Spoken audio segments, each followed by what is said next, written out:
Rafael, seryoso ka ba na sa resort natin gaganapin ang birthday ni Chichay? Tanong ng yaya niya. Baka naman biro lang yan ha. Kailan ba ako nagbiro yaya? Bilang pagligtas nito sa buhay niya, ay kailangan niyang bumawi kay Chichay. Palagi, saktan kita dyan Napaatras siya dahil sa pagbabanta ng yaya niya.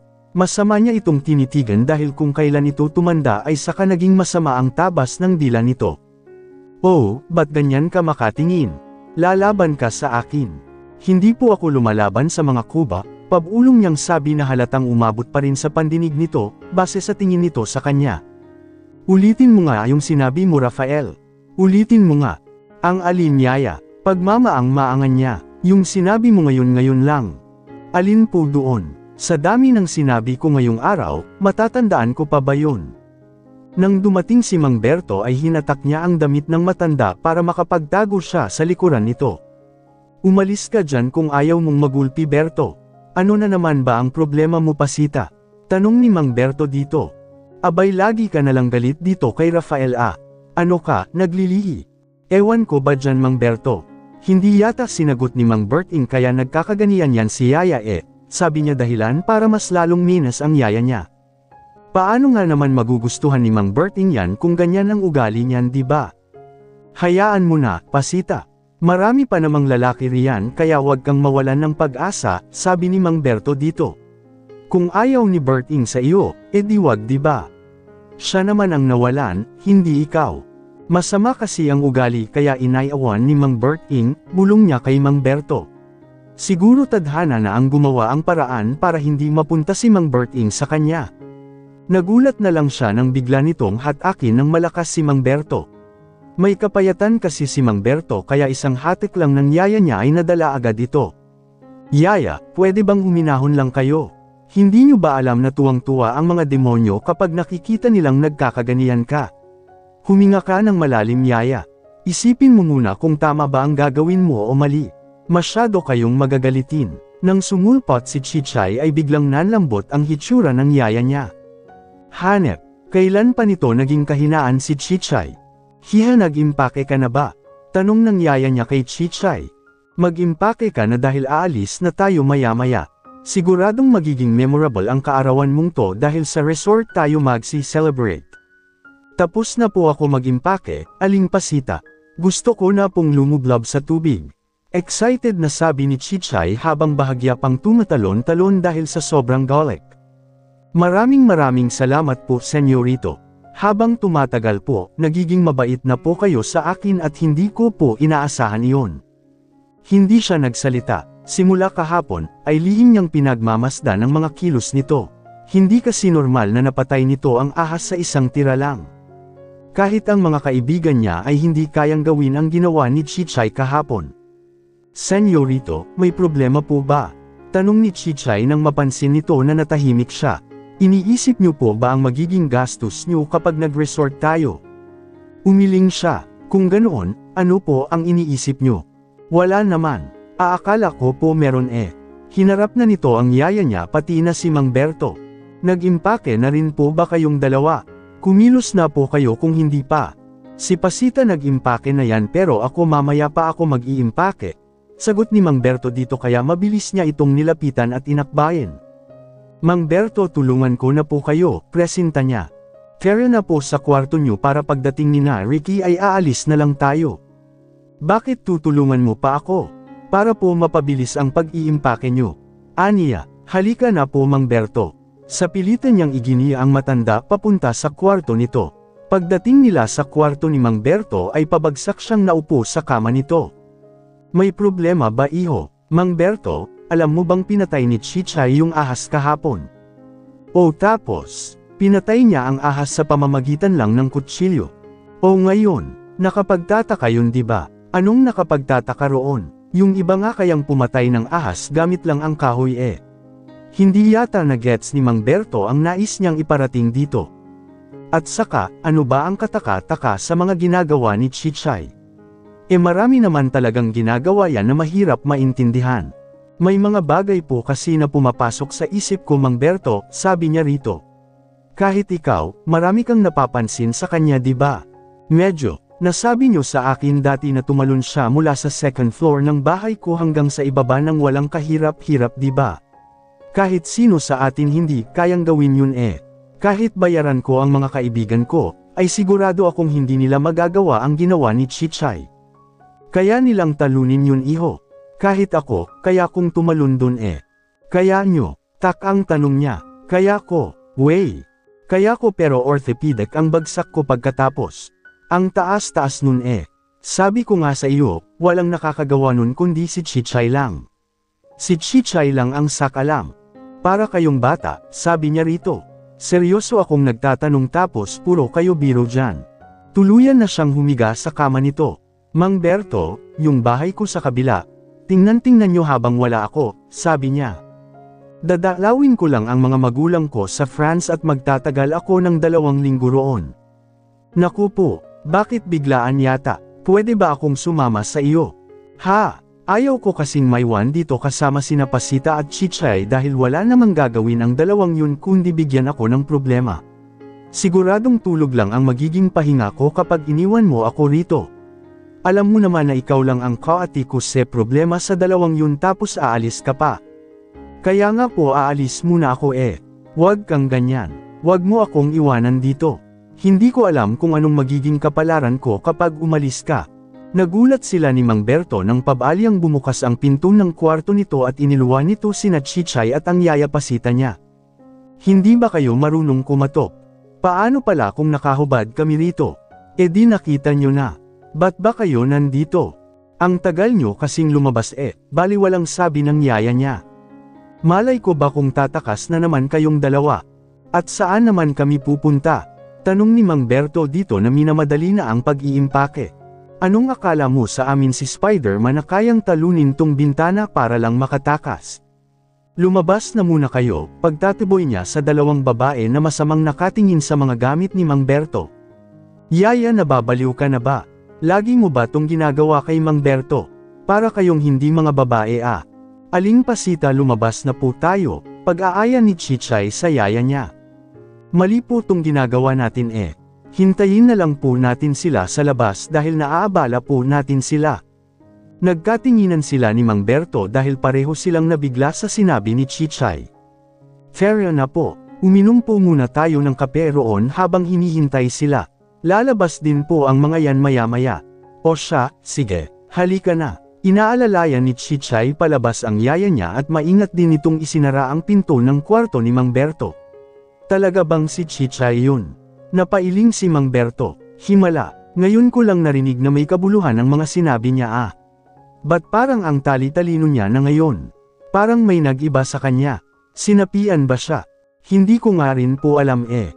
Kung ano man ang kinain niya, sana ituloy-tuloy niya para lahat tayo happy, sabi ni Mang Berto. Sa totoo lang, gusto kong tulungan si Chichay na maipaayos ang ngipin niya. Bakit naman po? Ang laki kasi ng ngipin niya kaya gusto ko sanang pabawasan. Ako kasi ang nahihirapan kapag napapatingin ako sa ngipin niya paminsan-minsan eh. Ikaw ba? Hindi ka ba naaawa sa kanya? Umiling siya. Akala ko ba naiinis kayo kay Chichay dahil binigyan niya kayo ng phobia, tapos siya rin ang dahilan kaya mas lalong lumalala ang sakit niyo? Oo nga, ba't parang iba na ang sinasabi niyo ngayon? Nang marinig nila ang boses ni Chichay sa labas ay sumilip si Mang Berto sa bintana kaya naman tumayo na rin siya at nakisilip na rin. Nakita nilang nangunguha ng mangga sina Yaya Pasita at Chichay. Marahil ay magdadala ng mangga ang dalawa sa resort na pupuntahan nila. Naaawa kasi ako sa kabila ng mga ginagawa niyang kalokohan iho. Sa kalsada kasi siya lumaki kaya siguro akala niya ayos lang ang lahat. Yung stress ko sa kanya ay idinadaan ko na lang sa dasal dahil kung didibdibin ko ang lahat ay baka mamatay na ako next year. Mabuti ka nga next year eh. Ako, baka next month na lang ang buhay ko dahil dyan sa babaeng yan, Mang Berto. Bakit naman? Paanong next month na lang ang buhay mo, wala ka namang sakit? Kapag ikinwento ko po ang mga dahilan ay baka hindi tayo matuloy sa resort dahil sa sobrang dami, Mang Berto. Simula po ngayon, ipinangako ko sa sarili ko na hindi ko muna masyadong papansinin yan para hamaba pa ang buhay ko. Ngumiti si Mang Berto sabay tango. Tama ka, yan din ang gagawin ko. Mas hahaban ko pa ang pasensya ko kina Pasita at Chichay, para tumagal pa ang buhay ko. Maraming pasensya at maraming dasal ang kailangan natin para matagalan natin silang dalawa, sabi nito sabay buga ng hangin. Kulang lang siguro sa gabay si Chichay kaya ganyan siya.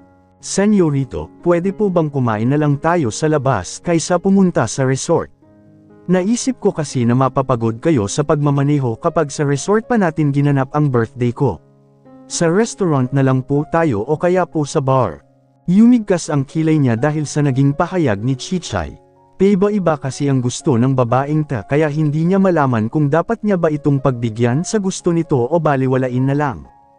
Akala ko ba gusto mo sa resort? Ano ba talaga Chichay? Kayo po kasi ang inaalala ko. Isa pa, di pa po ako nakakapasok sa restaurant at saka sa bar po. Kung pwede sana, sa bar na lang gusto ko po kasing sumayaw-sayaw doon eh. Bakit? Nakapasok ka na ba sa bar dati? Kung magkakalat ka doon, dito ka na lang sumayaw-sayaw. Isama mo si Yaya para may kasama ka total naman pareho lang kayo ng kapritsyo. Hindi pa ako nakakapasok sa bar eh. Itinuro nito ang telebisyon niya. Napanood ko lang po dyan kaya gusto ko sanang maranasan ang ganoon kahit minsan lang. Maingay at mausok sa bar kaya hindi ka magiging masaya roon. Minsan pa nga nagkakagulo sa lugar na yun dahil mga lasing na ang iba, paliwanag niya rito. Baka sakali na magbago ang isip nito. Sige na po senyorito, doon na lang po tayo pumunta. Next year na lang po tayo mag-resort. Ano kaya ang plano ng babaeng ta?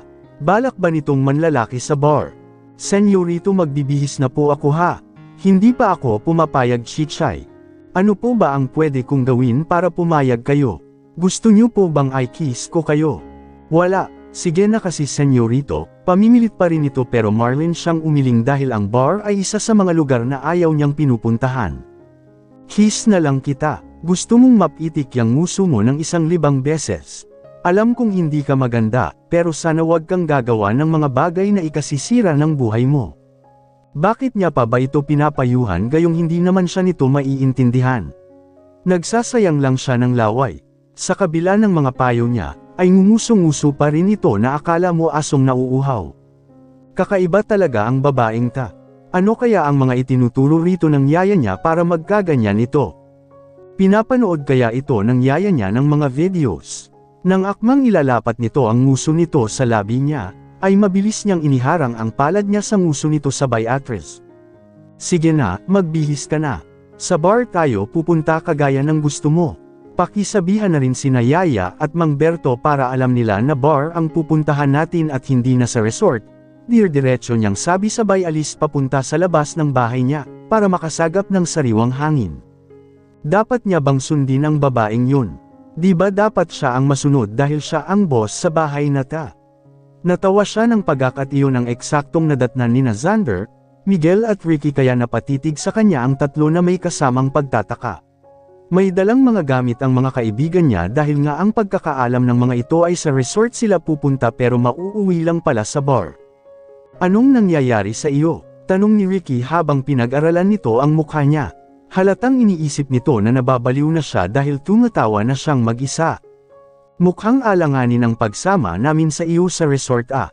Sina Miguel naman at Xander ay pareho naman na nakataas ang mga kilay. Ano bang ginagawa mo sa buhay mo? Supladong tanong ni Miguel sa kanya. Ang laki ng ngiti mo ah. Nalipasan ka ba ng gutom? Ba't ang dami niyong daladala? Sa halip ay tanong niya.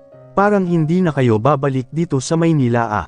Alangan naman na isang pares lang ang dalhin namin, masungit na sabi ni Ricky at pabalyang inihagis nito ang mga daladalang bag sa isang tabi. Ito talagang siraulo na to, lagi na lang high blood. Anong oras ba tayo aalis?